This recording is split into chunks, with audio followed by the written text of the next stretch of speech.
again, you've had accolades everywhere. What's a Nashville Star Walk star like for you?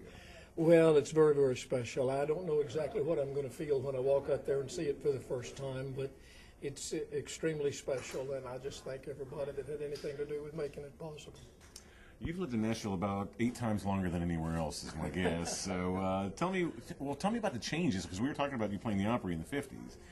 Tell me about the changes in the city and the scene, and just being a resident here.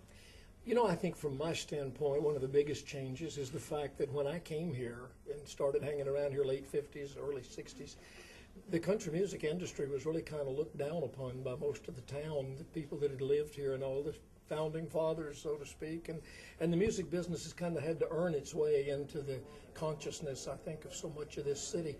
But it's finally worked.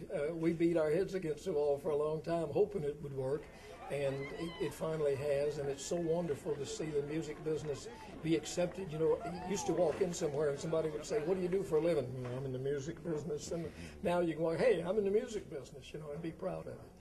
Hey, clearly the city has embraced the music business like it has before, but let's talk about the physical differences. I mean, we're standing above this beautiful park in front of the Country Music Hall of Fame, which is a beautiful new building, an arena, and a symphony center. So standing here is a huge sign of progress for the city.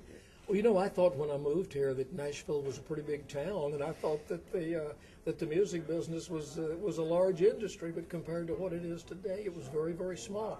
Somebody asked me a while ago who some of my favorite writers were when I first moved to town.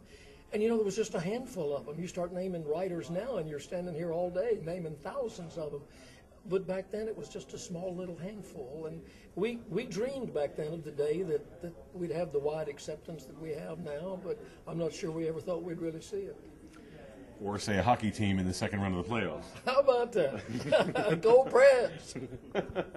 Tell me, and we talked about the diversity of the Star Walk, you know, Little Richard's on there, and all sorts of folks in every kind of genre, and you've written for every genre, so you must feel particularly at home there. Well, I never wrote anything for Little Richard, but I did get to induct him into the Georgia Music Hall of Fame back in the 80s, and I have written for people like James Brown and Aretha Franklin. I say I've written for them. They've recorded my songs. And so I think we put up fences sometimes that maybe we shouldn't put up, the categories and all the music. You know, it's like somebody said one time, there's 2 kinds of music, good and bad. And we were talking a little bit about the masses being able to walk on you now. How's that going to feel? They've been doing that for years and wanting to do it for longer. That's all right. If it makes them happy, let them walk on me. Again, can you sort of compare this to some of the other awards that you've had, the recognition from the city of Nashville? Well, I don't know if you consider, you know, being made a member of the Grand Ole Opry and being in the Hall of Fame an award from the city. I mean, it happens here in the city. But this coming from the city is so special, and particularly because when I first came here, I told you one time about the first time they ever wrote my name in the newspaper.